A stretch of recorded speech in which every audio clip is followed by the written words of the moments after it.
Γεια σας παιδιά, καλώς ορίσατε σε ένα καινούριο βίντεο για τις χελώνες μου.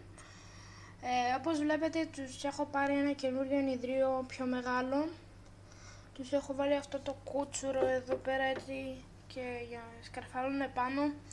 Αυτό εδώ πέρα σαν σπηλιά για μπαίνουν μέσα και κοιμούνται.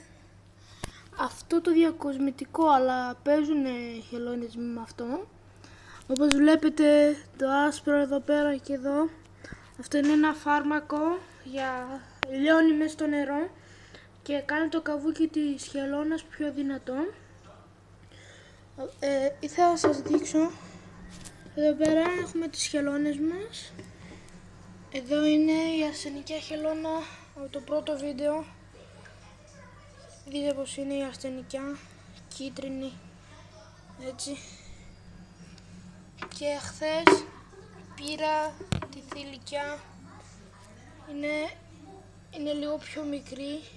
Όπως βλέπετε το κόκκινο που έχει στα μάγουλα είναι το κόκκινο που έχει στα μάγουλα, καταλαβαίνετε αν είναι θηλυκιά ή αρσενική. Βλέπετε και από κάτω την κοιλιά πως είναι, της θηλυκιάς είναι έτσι και της αρσενικιάς είναι έτσι.